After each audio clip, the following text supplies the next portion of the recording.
স্বাধীনতা দিবস উপলক্ষে বিশেষ অনুষ্ঠান দেশরাগ। হ্যাঁ, সেই কথাই আজকে আমরা তুলে ধরব।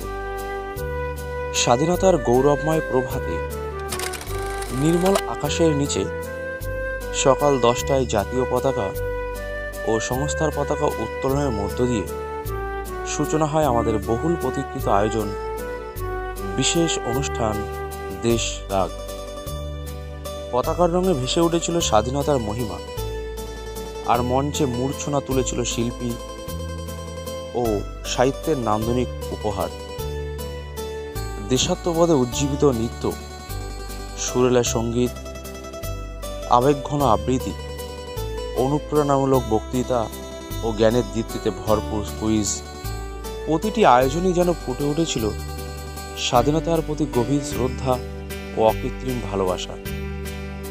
দিনভর অনুষ্ঠান প্রাঙ্গণ যেন রূপ নেয় এক উৎসবের মহাসভায়।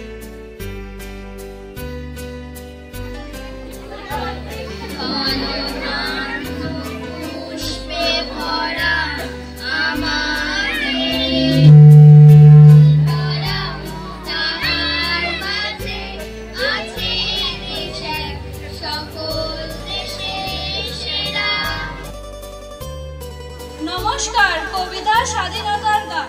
স্বাধীনতা তুমি সূর্যরশ্মি, তুমি ভোরের শান্ত হাসি, তুমি আমার চলার পথ, তুমি বুকের সাহস ভাসি।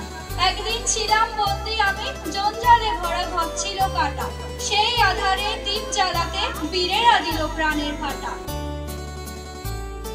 সকল উপস্থিতি অতিথি, সকল দাদা দিদি ভাই বোন, সবাইকে প্রণাম। আমার সবাইকে শুভেচ্ছা ও ভালোবাসা দিয়ে আমি বক্তব্য শুরু করছি। চোখ বন্ধ করলেই কানে ভেসে আসে বন্দে মাতরম, ইনকিলাব জিন্দাবাদ, চলো দিল্লি। এ যেন শুধু স্লোগান নয়, এ যেন ইতিহাসের কান্না। একটি জাতির দীর্ঘশ্বাস, একটি মায়ের আর্তনাদ, একটি শহীদের শেষ নিঃশ্বাস। আজ আমি স্বাধীন। এই স্বাধীনতা কি এমনি এমনি এসেছে? না, এর পিছনে আছে শত সহস্র প্রাণের বিনিময়, অগ্নিময় প্রতিবাদ আর একটি স্বপ্ন, যেখানে আনন্দ, ঐক্য ও দেশপ্রেম মিলেমিশে তৈরি হয় এক অপূর্ব আবহ। এই মহৎ আয়োজনের পরিচালনায় ছিল মানব সমাজ সেবা সংস্থা। সংস্থার প্রতিটি সদস্য ও সদস্যার অক্লান্ত পরিশ্রম, আন্তরিকতা ও নিষ্ঠায় অনুষ্ঠানটিকে এনে দেয় এক অনন্য সাফল্য। অবশ্যই দিনটির প্রতিটি মুহূর্ত আমাদের মনে জাগিয়ে তোলে এক অটল শপথ। স্বাধীনতার মর্যাদা রক্ষা করব, দেশ ও সমাজ গঠনে নিজেদের সমর্পিত করব। জয় হিন্দ, বন্দে মাতরম।